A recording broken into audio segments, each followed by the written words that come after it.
Good morning. Imo Jesu Christ gi mingda yengbiri ba ichinaw mayambu ikok no na khurumjari ngasi ichinaw singi mafamda mapui bungo gi wahai khardang pujna laksari ngasi aina pujari ba mapui bungo gi wahai ase Philemon hariba lairik adu dagine Philemon hariba lairik ase chapter ama khaktani asidai sida verse 1 dagina 25 khaktani laise subna tagi pada kun manga khakki lairik ne haiba tare asidagi mapui moi wahi khradang ichinaw singda share tawjage soidana ichinaw mayam bor phangani haiba thajai hanbada in pajagadab se Philemon chapter 1 gi verse 1 dagina 3 phawba ko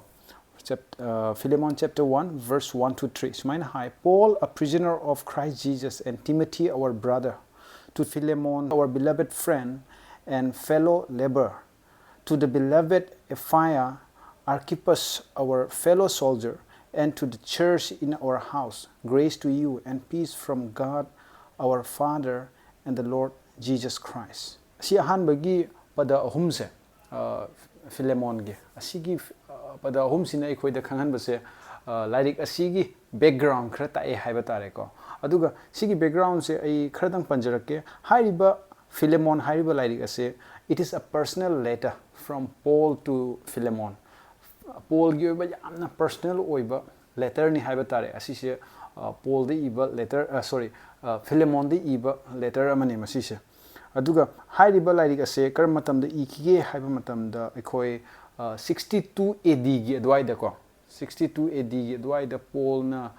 jail da leiba matam adwai da oidoine asise aduga asise one of the shortest New Testament epistle haiba tare ko punamakti atenba New Testament da leiba anu walep na da leiba punamakti atenba chithi lairik ni haiba tare asise Paul na ibada maroina aduga sigesi da ina sinaw sinda khangan janing budi asise tele haiduna ikhoina hekta thawoideba tawroi sibako sise yamna maru oiba lairik ni haiba tare picture aga su akoi morok ta harga morok masinga gu maneba ko sise yamna piaga yamna telaga yamna powerful oiba explode oiba yaba bomb laguna pokhayo yaba lairik ni haiba tare sise and it is one of the most important epistle written by Paul, Apostle Paul na iba yamna maru oiba lairik amasu oirame haiba lairik ase aduga asigi background khara akhoi yengminasi haiba lairik ase Philemon di ibani haisidi akhoi khangminare aduga Philemon haije kanano haina yengmu tamda ko Philemon haise Rome gi citizen amani haiba tare mase matamdugi Rome gi citizen amani Colossia da leiba aduga mahagase Ephesia gi mission da akoi Paul ga moini se unekhi haibagi aiba su lei Bible da budi direct oine yaudre adubu atop atop lairik kya da padlaga lei haiba tare Paul ga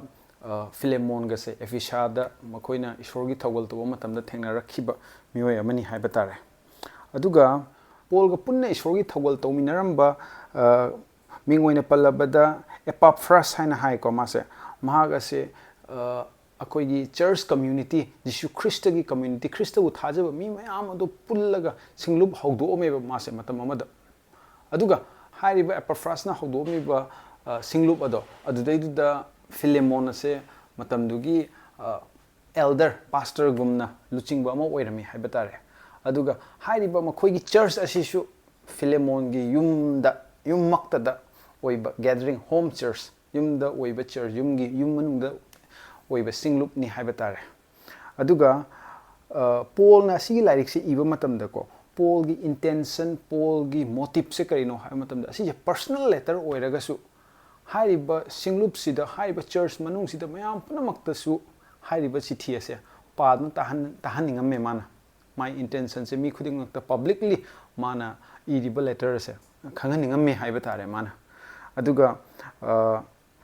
sigesida ikoi ngasai pan kiba verse 2 da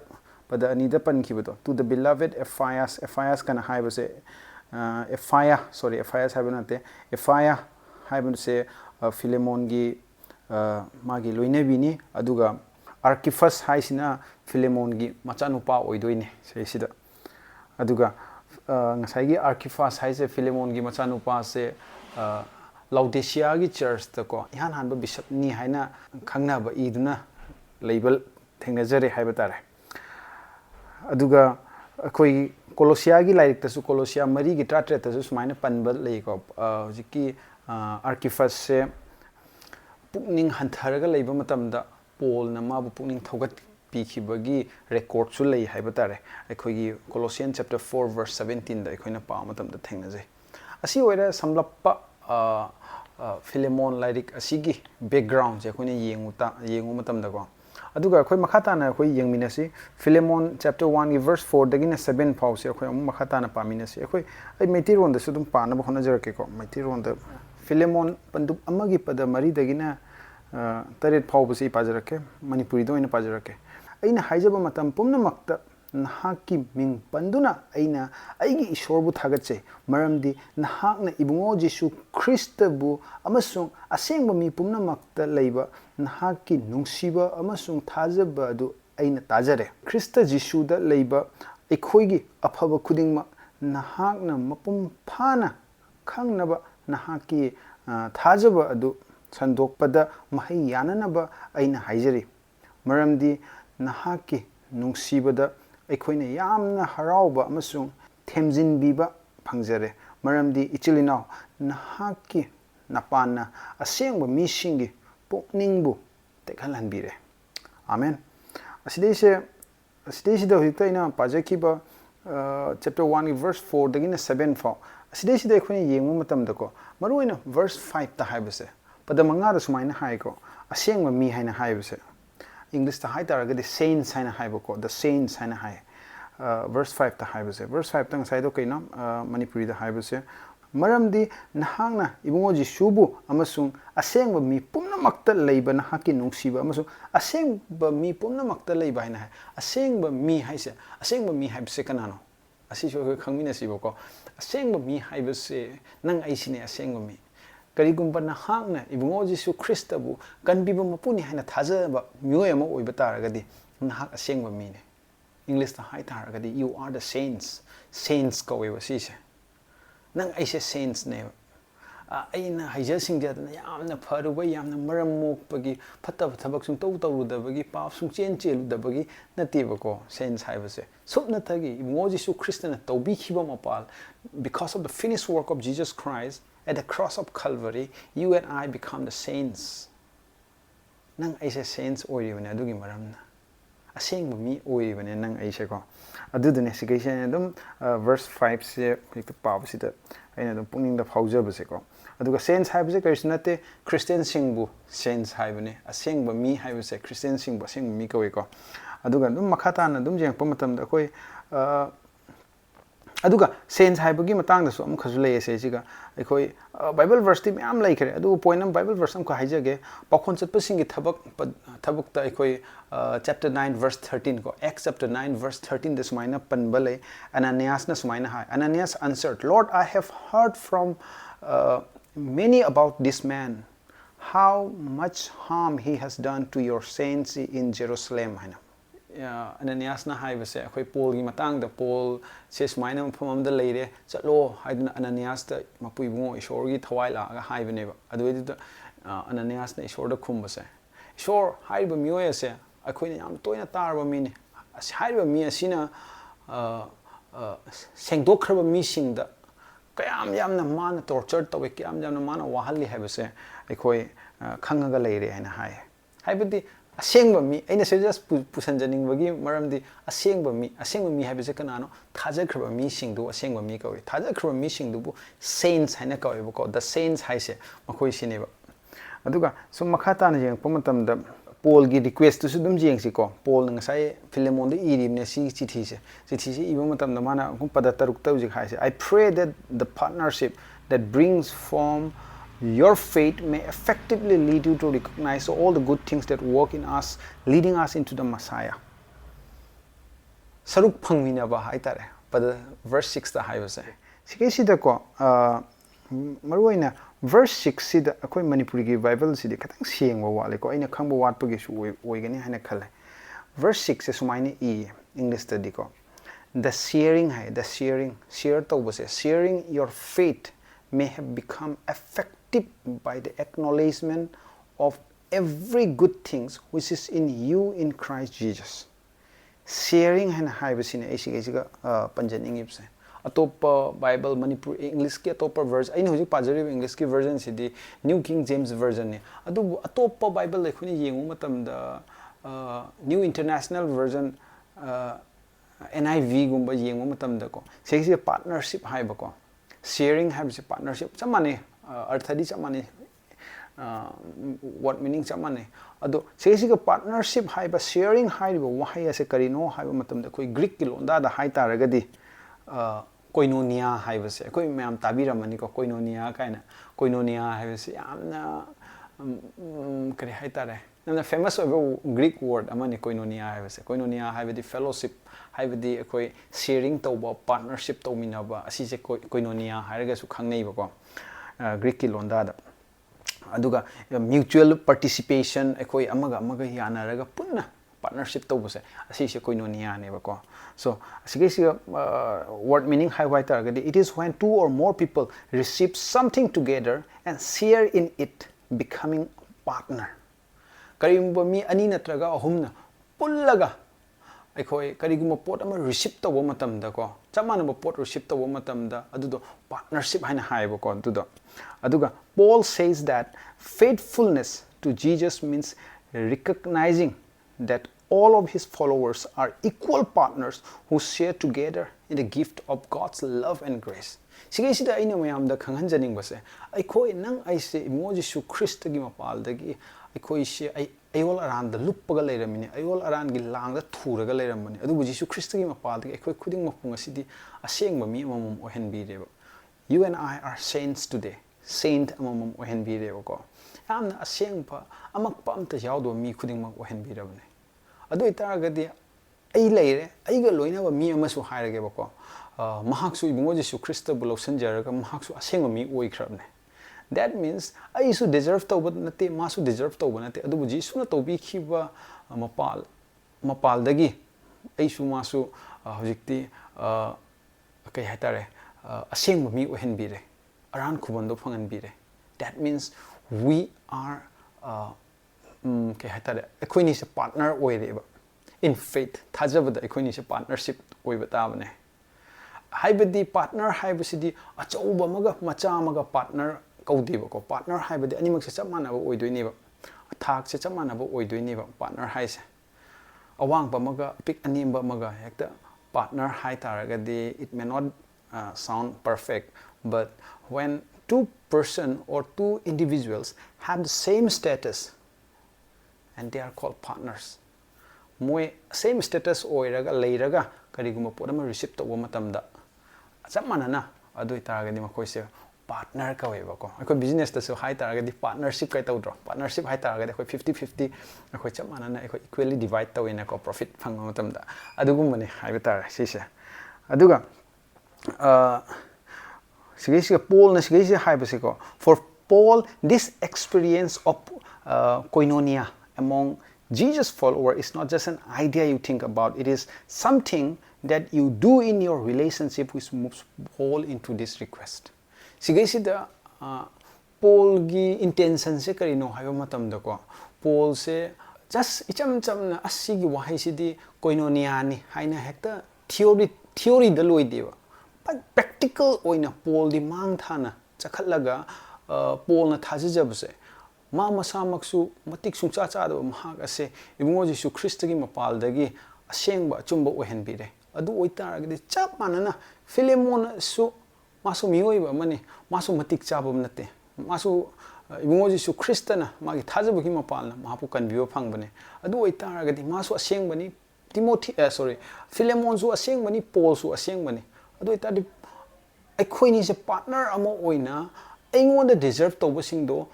Philemon da su deserve tawi haibagi intention da Paul di haibaji thisi irakram nebako asi yam interesting haiba tare magi thajubagi kaino se thajubagi stage se wang hai tare Paul ge ꯑꯗꯣ ꯊꯥꯖꯕꯒꯤ stage ꯋꯥꯡꯉꯦ ꯍꯥꯏꯅ ꯁꯤꯁꯤꯒ ꯊꯥꯖꯕ ꯍꯥꯏꯁꯦ stage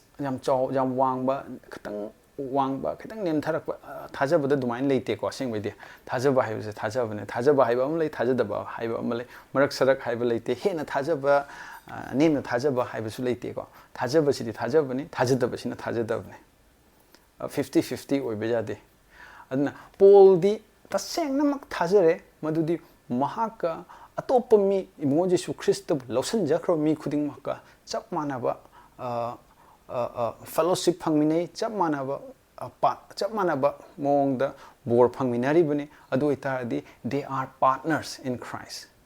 ngasi aiga yengbiriba ichi inaw mayam 이봉원 예수 khristabu lawsinjaba ichi inaw mayamga partners neba ko aikhoise hena nangna hena ishorna hena nungsigani aigondana khara watkani nataga aigondana hena nungsigani haiba leiteba chap manana aikhoi deserve tawramdaba aikhoise jesu christ gi mapalda aikhoi khuding makta chap manaba borse ibungo mahakna aithabiri bane amen asi sinaw sing thajamina se aduga makhata na idum pajarake Philemon Saigi Makhatana Philemon chapter 1 verse 8 tagi 16 phawa Makhatana ipajarake Manipuri da oina parake ko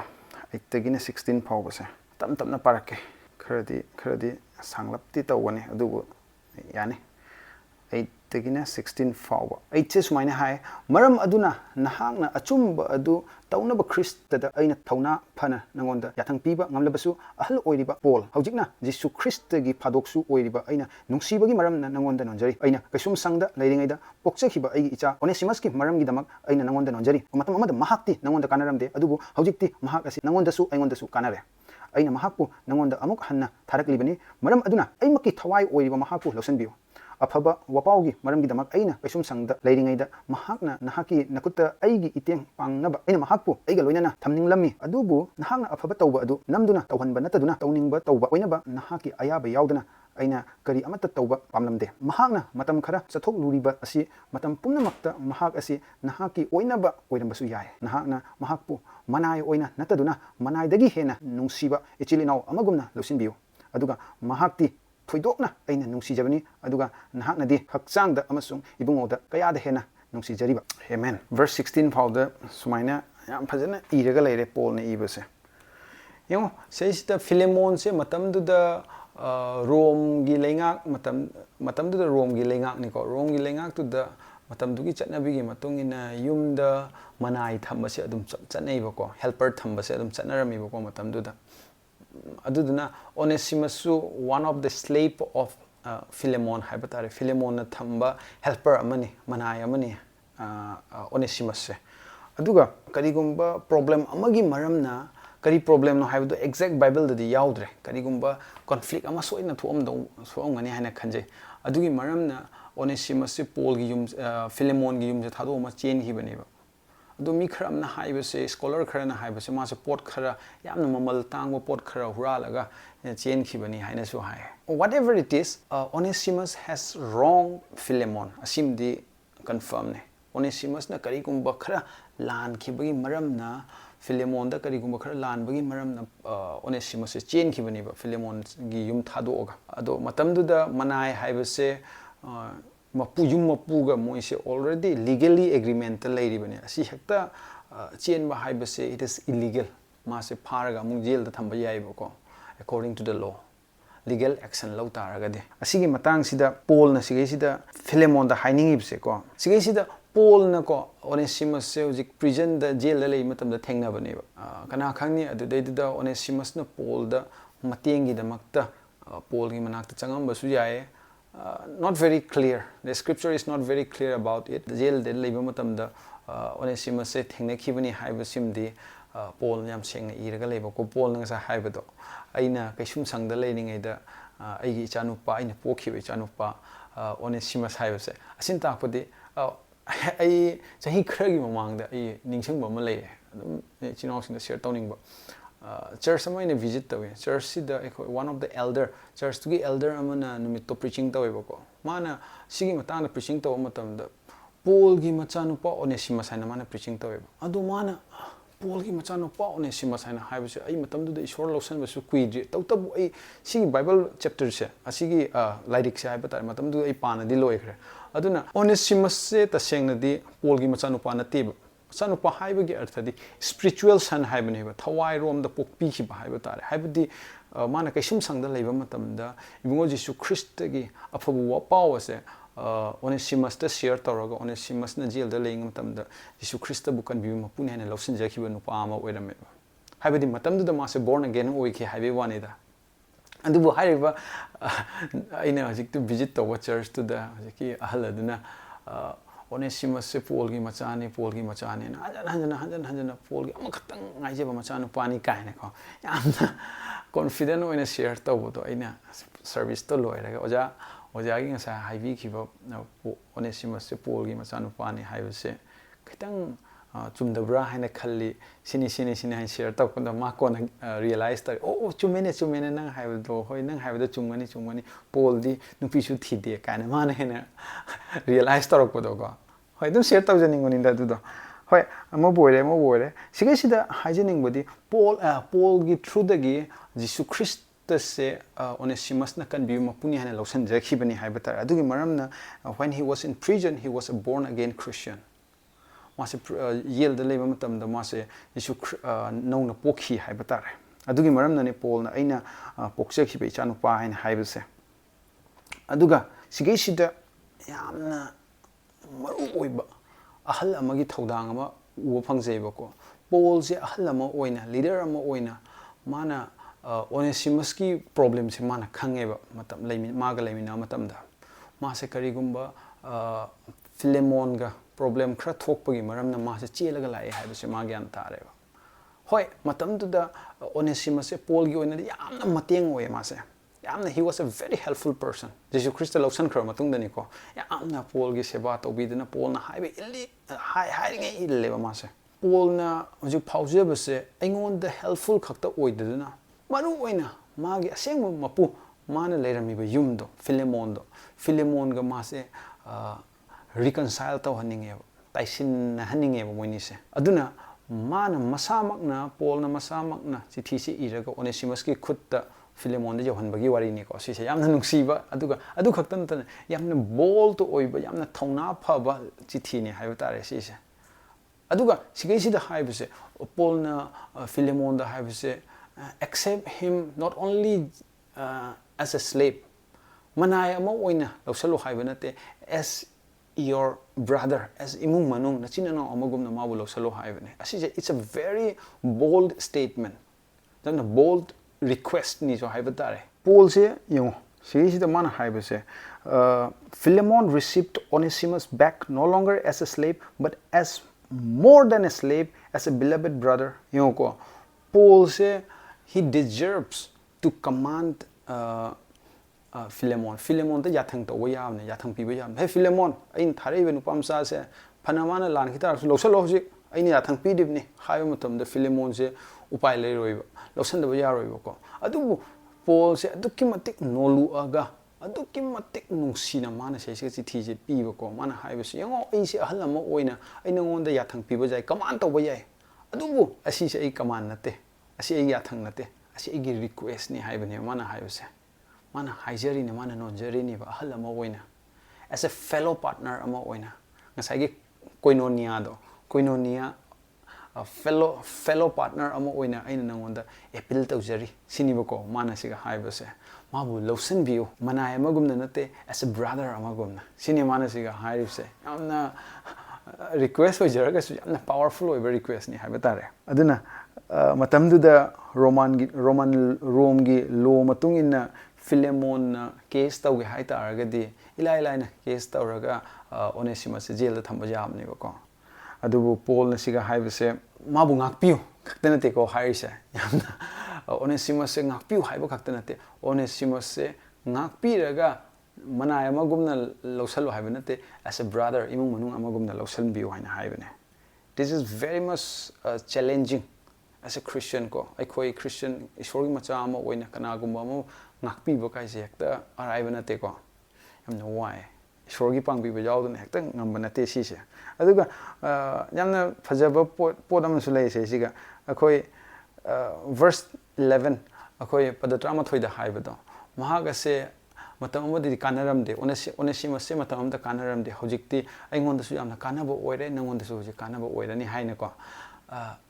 siga yam fun fact haitare ko onesimus haiba wahi ase word se onesimus haiba word ase koi greek ta yengma matamda asi useful haina haiba ko haibadi kanaba onesimus haiba gi artha di kanaba haibane ko magi mingdu gi artha do kanaba ado mingdo sumaina haitare kanaba se matam amada nangondasu kanaramde hojikti kanaba se aingonda yamna kanare nangondasu hojik kanarani haibe wane ko seisiga mingdasu artha se dum ka haitare hide torga dum lay many revelations are hidden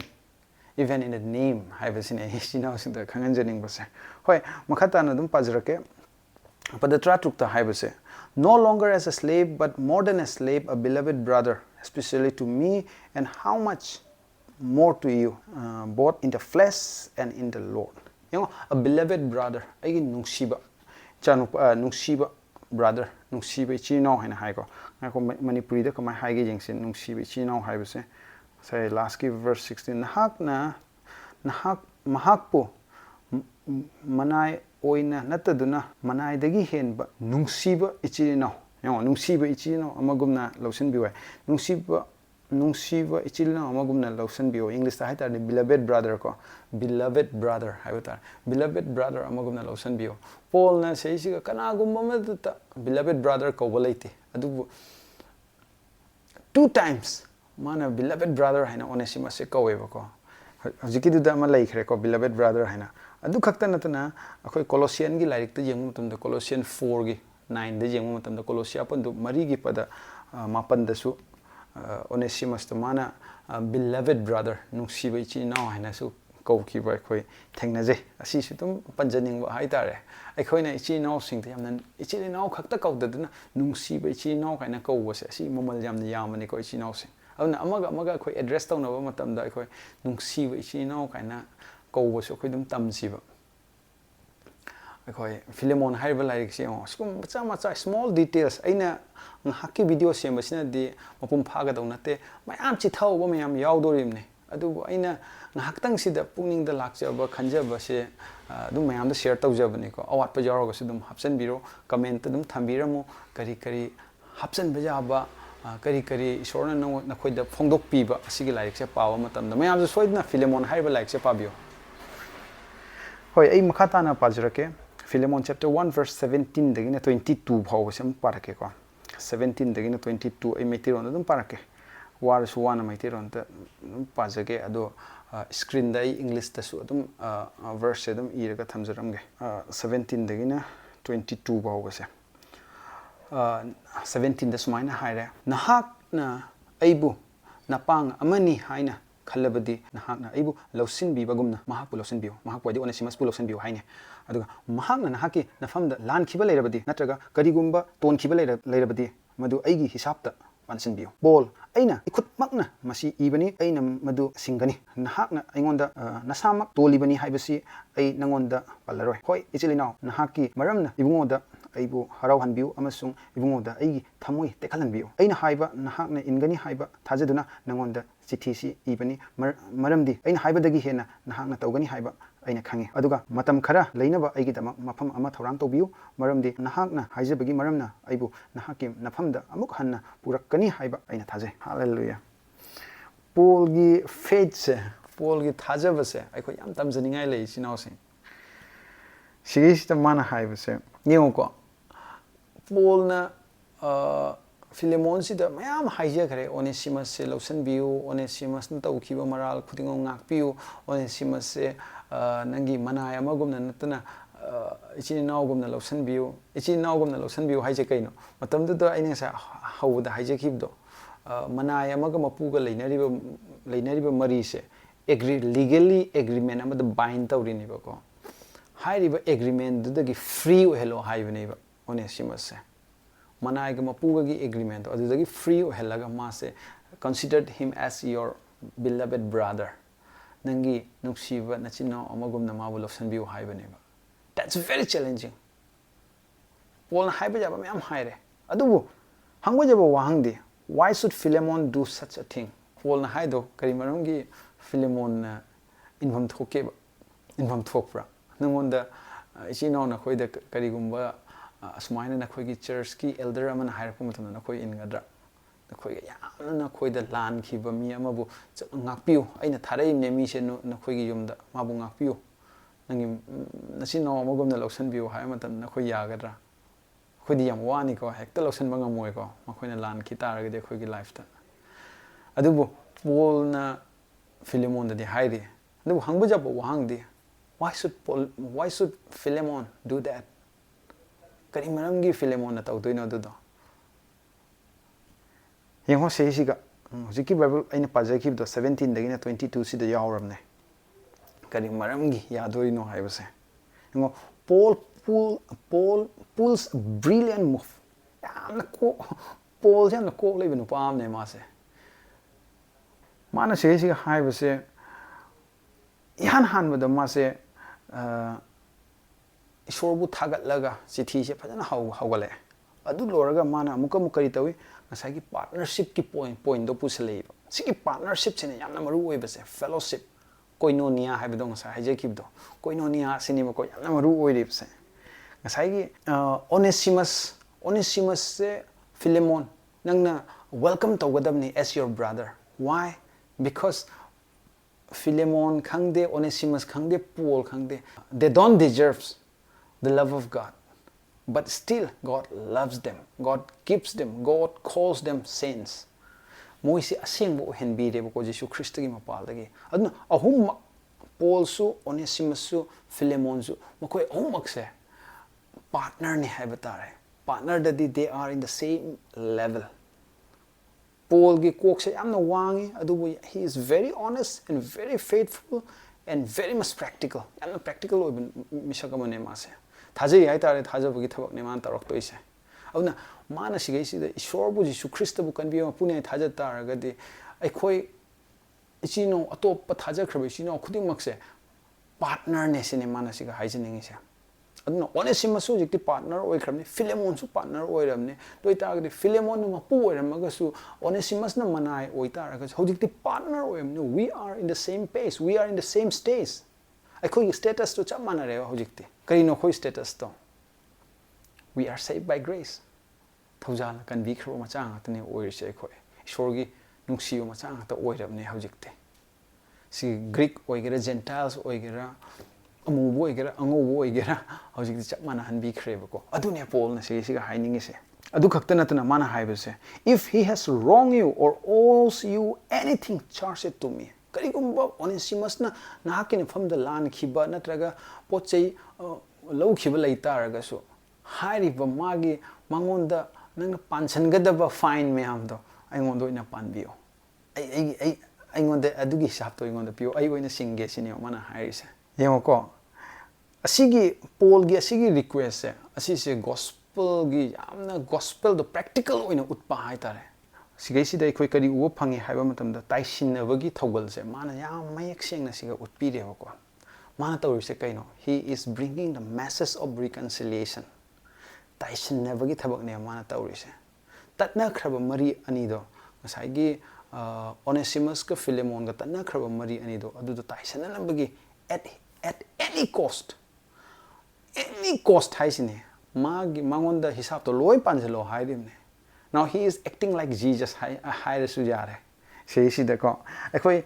mamangi video da ina share tawkhibale the ministry of reconciliation gi matang da one of the point amakha yauki ko we are called to reconcile ina akoi ani suba Corinthia pandub kunmathoi dagina sorry trathre tagina kunmathoi phawba ina mamangi video da yenghodo bisino yaroga sudum yengbiu adu we are called to reconcile haina point amakha yaukibne adudo 2 Corinthians chapter 5 verse 18 ga 19 ga da ina yumpham oiraga ina share tawjakibni adumakne sigi Paul na tawri se Corinthia da tawkhibagumna Philemon da amuk tawri ne ba ko mana seisida mana hairise nakhoini taisinau sineba nakhoini amuk hanna lamna lainar nokoi ni punna laiminaro thogal punna tominaro you are one in Christ asine mana haining ise in this situation aina haining buse in this situation Paul is putting himself as Jesus himself Paul se sigi situation si the Paul na haining ise haining bunate mana utning buse ma masamak Jesus ki role ne mana pose Jesus Christ masamak ki role ne Jesus Christ na ekoi tanna khraba ishorga tanna khraba mari se taisin nabi ko taisin na buse free the taisin na banate mamal yamna mamal tang taisin na bidi ne bako adugi mamal do kaino amtam Jesus Christ gi e sine Jesus Christ gi e ta biraga hisab puna mo Jesus Christ da pirim ne bako sorry Jesus Christ na Jesus Christ gi account da haitare Jesus Christ gi account da khoi gi tawkhiba ayola ran gi hisab puna ma gi account da yauri changi ne ba ha adugi account da changi ba hisab tuna ma se Calvary cross da ai khoi gi damakta ita bi khibane mata asigumna Paul na su asigi mong ne boko Jesus gi mong ne boko mana se siga lauri sigi matang si de Paul acts like Jesus Jesus Christ gi picture ni haiba tare Paul masamak se sida ma masamak na kai tawi se sida na khoi ni taini sallo na khoi ni pungadabani aduga Onesimus na soiba ranba leba punama igi sa aingonda loina pansan biu haiba gi artha de Jesus Christ da akhona loina aikoigi awaba phataba amot punama mangonda pisallaga ma aikoigi damakta sibi ki ko adugi example dune adugi picture dune se siga Paul na pajana shorgi wahaidagi thawaidagi lamjingaga mana utpiribse aikoida soidna mayam gyan tabirangoni ko aina haisa ai haibada khara sudaba jarga su dum ngakpiyo adum comment su dum thambiramo aina ngang ba hariba wahai wata se isiga there will be various areas where I can improve I improve oiba jaba ai semdok jaba yaba area mayam lairamgani adu to mayamna adum khangan biro ai su dum hojik su tamjari bani shorgi wahai se I am still the student of the word of God ai haire singe haidana mayam da share tawjaba na chate ai ngonda bor phangba sing do aina dum mayam da adum share tawjabane asidi sengna haitaraga aina hojik semibse aina boy de isan thamaga diary de ina thamaga pa da ba yai bako kaw khibe su jai adu video ma sem dok na tham taraga aina hanna mu yang pa matam da ai gi diary gum na isa da mu khanna blessing phangchaba haitare aduna adugi maram na su one of the reason is that to make this video smaina su ai thamjaning ko hoi makhata na edum pajarake hoi ai nujik ta haijagre Paul na say siga Jesus Christ gi picture dune Jesus Christ gi role ne ma masamak na siga siga lauri base aduga hoi aina sa haija khre ko say siga Paul na siga haining ibse shorgi mafam dadi Greek haiba laite Gentiles haiba laite amu ba haiba laite angau ba haiba laite unkak ba haiba laite kakta ba haiba laite loina ma samana khre ba ko manai haiba laite mapu haiba laite Christ gi mafam da loina mana khre khoise adugi maramna mase lawsallo haibani bako Paul na siga hainingi bise aduga Paul na siga sida Philemon da haiba mayam se request oina thamme haitare mana magi humbleness magi nolukcha bise order nate man ta ya thang nate pirise request ne adubu request se no haiba ngamoi da request ni haiba tare ko Paul na siga piri request se aduga Paul na yamna thajana evil letter ni have that now thajaba haibase Paul na thajai se kanada no Philemon da oiram gadra no Paul na thajari se Philemon da na Paul na thajari se ishor da ne ba ibungo Jesus Christ da ni ba ko Paul na thajari se kari haina thajai aine piri bichi thi ase soidna Philemon na accept tawgani aibu aina haibase Paul na sorry Philemon na kaidong nung da dishonor tawroi haiba indaba tawroi harau harau na ma accept tawgani harau harau na Onesimus losan gani haiba gi thajabase ishor da thamaga Philemon da iri bani ba ko chithi se asine sinau se akoi mi da thajaroi se akoi ishor da thajasi ba asine Paul da ge khoi tamjaba phangba se hoi makhata na dum jeng se akoi Philemon chapter 1 verse 23 24 25 sidi last part to oire magi farewell magi final greetings to oire mana chithi loisan bagi matang Epaphras my fellow prisoner in Christ Jesus greets you, as do Mark, Aristarchus, Demas, Luke, my fellow laborer. The grace of our Lord Jesus Christ be with your spirit. Amen. Asidi last ki magi greetings to oire haibatare. asumai toraga Paul se magi chithi se loisan bane sai sida verse 25 se no se loire pra lai kama hojik naina ga loi khram ne khoi se adubu as a conclusion oina aina isino sing da adum haijening ba khara di lai sigage Paul's letter to Philemon is powerful for many reasons hojik aina sai paja khibudu da hoi aina sai haija khibugumna chithabadi myam yoramadawni ko adubu khara khaktang aina panjaba sida yo isino sing da kari phaupi. It is such a powerful letter, right? Yamna powerful oiba letter ni haiba je isino sing sudum yaningam gani haiba thaje asi se seng hai wai taragadi asigi letter se asigi chithi se this is the only letter where Paul did not mention the crucifixion, burial and the resurrection of Jesus Christ. Sigi letter se asi letter sigi chithi si kaktani Paul ni ibada Jesus Christ gi sibagi Jesus Christ hingalakpagi wari se pandab kari maram pandrino haiba matamda asigi se Jesus Christ gi sibagi hingalakpagi se Paul na just practical oina mana hanna gospel share to we mo direct practical oina utleba say siga mana he does not need to explain the cross with words because he is demonstrating through his action aduga he himself has made a place through which Onesimus and Philemon are reconciled to God and then to each other. You know, masamakna taisinabagi thawgalado masamakna taisinabagi thabagado masamakna oina tawhalleba ngasa haijakibdo maral leitaraga so aingonda loina tainabiro haina haibado egi hisab ta loina isanbiyo haina haibado asisine yengo hojikti Jesus Christ tabu kanbi mapuni haina lausanjarabnina hojikti han leiramba mari manai amaga mapuga leiramba mari ado hojikti taisana khramnina manaiga mapugi mari do hojikti irrelevant oire hojikti ngasai legally agreement amanda bind tawraga leirambado hojikti leitre haiba tare aduga the family of Jesus people is the place where all are equal as a recipient of God's grace. Aina ngasa haijakhre aikoi se Christa da leiba aikoi khuding makse imu mahaki thaujal da kanbiba phangba ngaktane aduna aikoi khuding mak amatane aikoi khuding mak deserve tawdaba matik chadaba ngakta oibagi maramna aikoi khuding mak amatane haiba tare sinawsing aduga ngasidi nang aise nauna pokhraba mioi ngakta oibagi maramna akoi chap manaribani asisu akoi khangminase nauna poktragade akoi chap manaba nate aina chawi mana pi chawi hana leidorimne ko adubu hojiksi nauna pokhraba mi haiside everyone are equal in Christ sigesida nupi nupa achauba apikpa ina khunba lairaba amta leitre khoi khonimak chap manareba ko aduna in Christ we are simply new human who are equal partners asi khoi ko wajade si nawsing Christa da leikraba ikoi khudingma chap manaba mioi bangakta oirabani aduga chap manaba partner oirabani haibasine ngasai koinonia do ikoi khudingma fellowship chap manaba fellowship phangminaraga leiribani sinawsi because we share together in God's healing mercy through the finished work of Jesus Christ at the cross matik chadaba ikoi se Christana nang aigi mausillaga Calvary cross the sibibagi maramna aikoi khudingmak se matik chahanbi re haibasine nang aigi afaba nang aigi tawjamalna nate humang mamalna nate haiba tare ko sinawsing aroi boina ai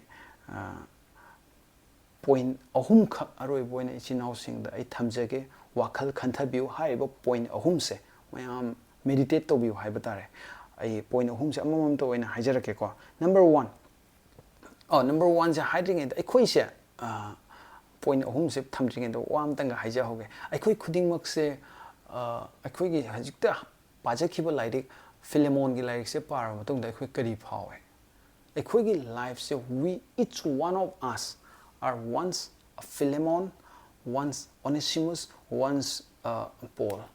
in certain stage of our life aikoi gi punsi da aikoi se Onesimus oiramba jai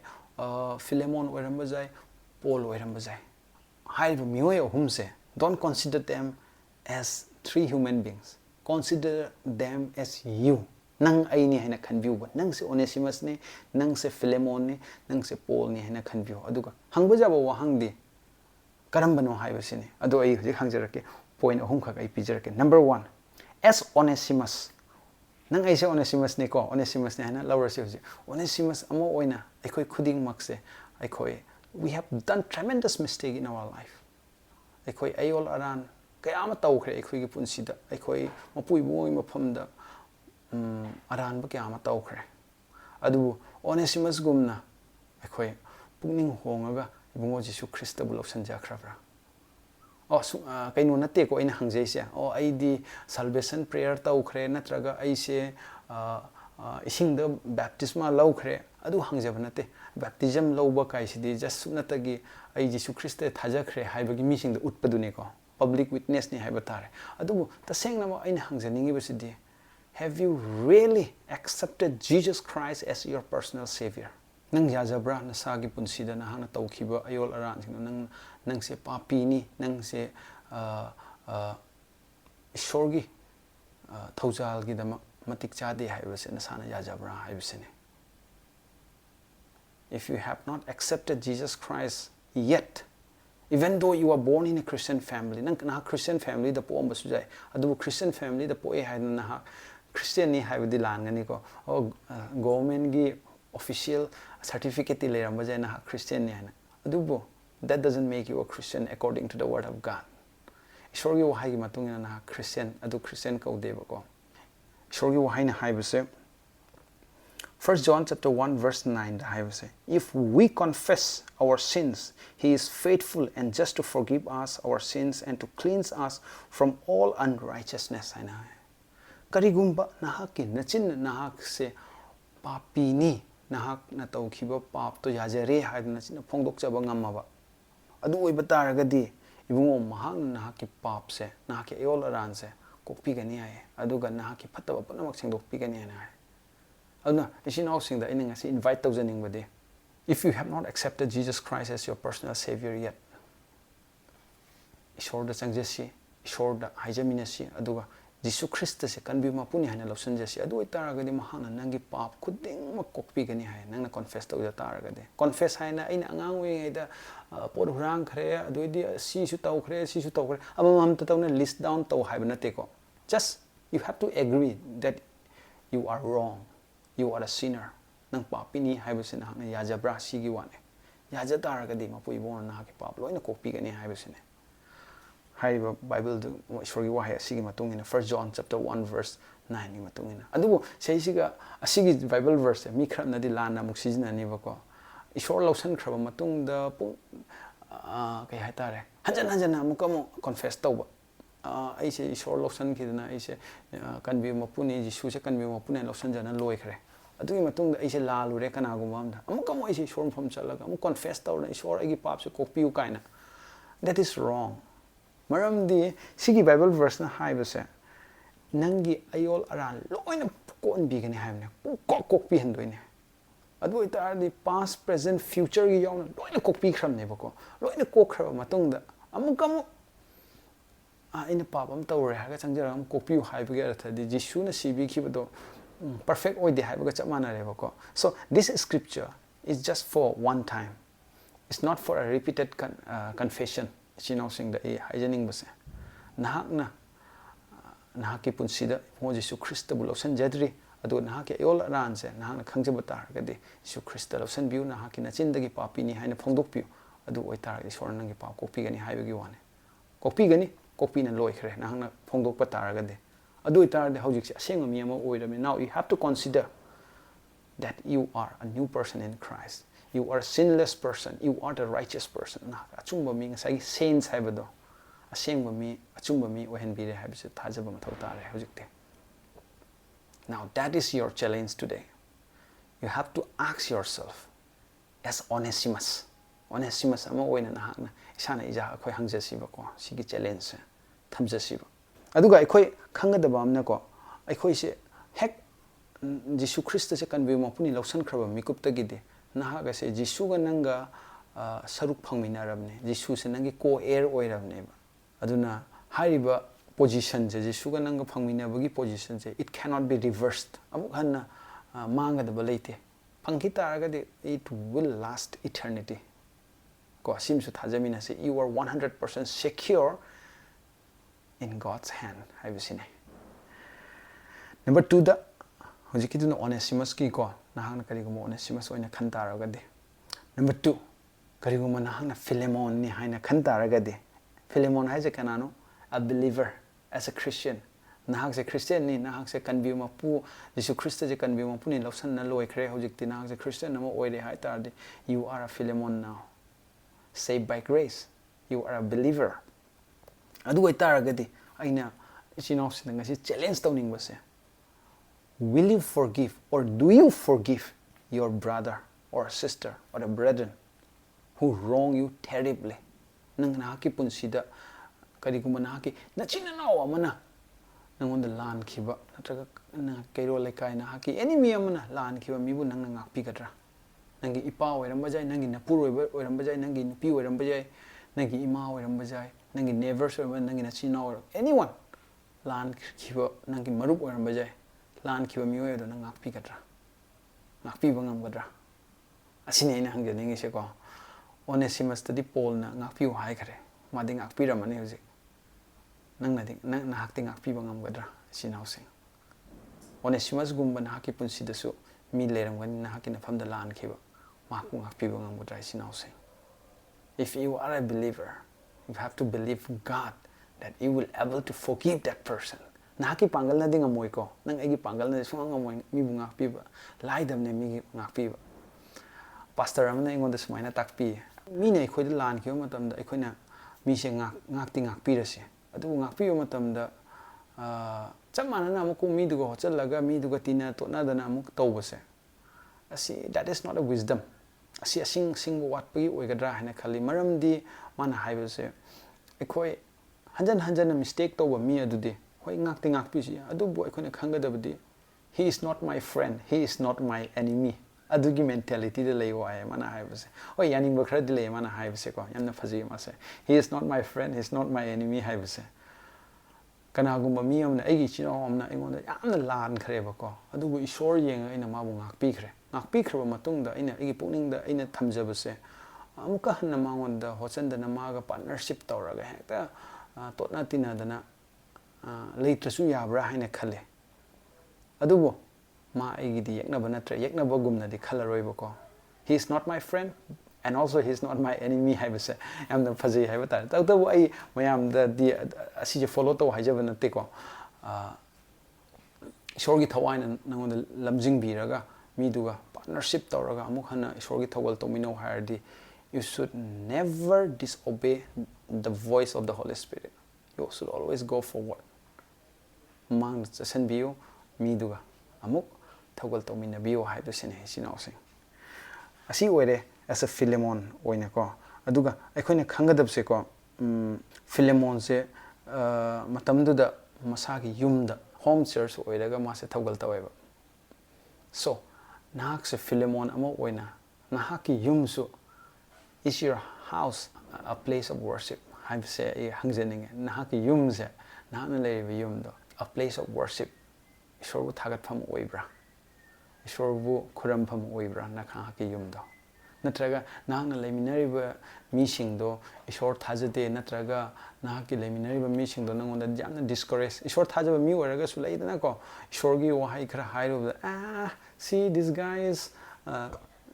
talk too much about God, talk too much about Bible kind of nagi yang sama si asiare da noi ishor tawraga dum leire Bible dum tawraga leire ngahang su pothau kai deuke kaina discourage to mi myam leiba ko Christian manung da su adugum mi leibra adugum mi ga nahak leiminari bra leiminabu oitaraga su nahak na thajagadabdi ko the revival always starts from you mission we expect to gano nahak tagi hobiu ko you have to start from your own aduna isinau sing aina hajaning basa mising na non discourage to kani ai su matam da discourage to rame aina Bible pawa matam da aigi imung manung na ingon da haibus hais nang na pari Bible ko pa do adumaina nang na like to matam da param ta nang usi officer oramani acho pham paira ni kaina ko adumaina haibi leiba adu that's fine akhoi khangje da bagini hoi chumsi chumam bajai taibang pan gi lairi aina param ta raga de matam du aina lairi khara haiba wat pagi oirani ko aina acho oidripse adubu ishorgi mafam da di yamna athoiba ishorgi nungsiba macha nupa amanga si oiba phangjabase asisu one of the biggest gift of God haiba tare sinau singda hoi aduna I sinau singda hajaning buse Philemon ama oina point ani ne na hajai se se Philemon ama oina nahak nangonda lan kiba mioi singda nahakna kokpi bangam labra. Number 2, nahaki yum se, is it the place of worship? Shor kuram pam oibra nahaki yum do. Oibam thoi ko isinau sing Philemon ama oina. Asi challenge ne aduga ahum subada yamna maru oiba ahum subase Paul. Nahak Paul ama oina Paul che kanano. Paul, he was an elder. Church amagi elder ni, church ki leader ni, missionary ni, evangelist ni, a pastor ni, hairasu yare mase. All in all ni matam du ko Paul se. Aduna nang ai sisu Paul ne ngasi. Nahak na Paul oiba taragadi, nahak se church ki leader ama oiba taragadi, nahak se church ki pastor ama oiba taragadi. Is your ministry the ministry of reconciliation? Asine ina haijaning ibse. Not just in word, wahai khaktagi nate ko, wahai di lai lai. Chaw chaw banner thet laga aina tawris ministry of reconciliation ni hayu yai ba ko. Adubu sige sida Paul gi thogal simak tawri brana na khoi church ki members singi marakta nungaina da ba yarakpa matamda. Do you take the place of Jesus Christ, Jesus Christ masamak na reconcile tawbagumna nahaksu reconcile taisinabagi thawal do nahak tawribra nahak church ki manungda asisi yamna maru oi chinau sing akhoi Paul na siga taisinabagi mana thawgal tawribase magi message magi thawgal asi very challenging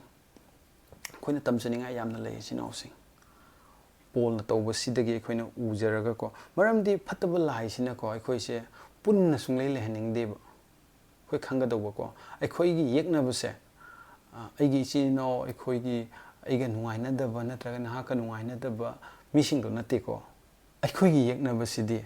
akhoi mitna uba phangdaba amambagi pangal adune akhoi yeknaba se hairiba amambagi pangal sina kaidawi haiba matamda akhoi se punna unity oina aduga punna shorda chawkhatpa se magi apama sunga nate matam chuppada ma division purakani tongan ba khaidokpa mi se tanahan gani amaga mari thadana gani magi thabak ne si se church ki leadership oining bagi ai leader oiningi hai bagi adugi maram na su church the division purei ko aduga nangdi chingmi ni ai di tamgi mini hairaga su division purei noiga khoiga lon manade haibagi su division purei nanga iga community manade haibagi su division purei nanga iga nationality manade haibagi su division purei nanga iga doctrine manade haibagi su division purei so division purakpagi thabak se ngasai amambagi pangal adudagi ni chinau sing khoi khanga daw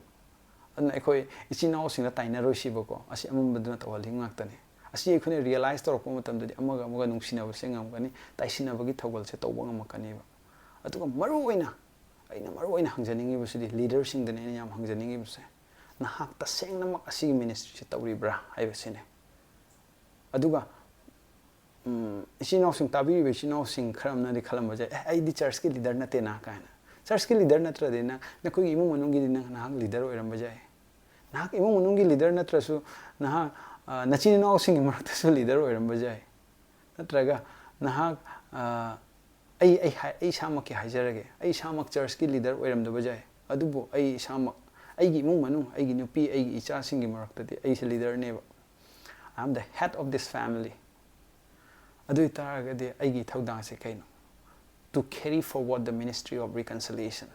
asini ko isinau sing as Paul did Paul tawbagumna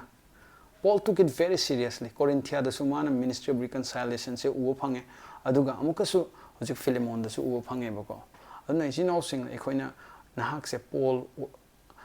you are also a Paul haibisi nahak su Paul ne aduna Paul ama oina nahak taisina bagi thawal se nahak tawribra haibisine practical oina just wahai da khakta nate chin da khakta nate thabak oina tawribra haibisine aina isinau sing da hangjaningi bisite pare yengbi be isinau mayam su tabada waramani ado aina matang asida loisanna ba tawjage hairiba wahang ahum se nahak Onesimus oitaragadi kari tawgani nahak Philemon oitaragadi kari tawgani nahak Paul oitaragadi kari tawgani hayo humma nahak ki punsida oiribane in certain stage of your life aduna nahak kari tawgani haibase isa isana decision adum lobiro ado takraba ichino mayam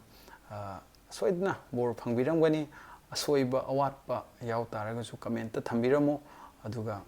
mathangi video da adum hapchanba yaba semdokpa yaba adu tawnaba honajage takraba yengiba ichino khudingmakki mathakta ishorgi bor marang kaina phangbo ersano Yesu Christ gi mingda amen. God bless you.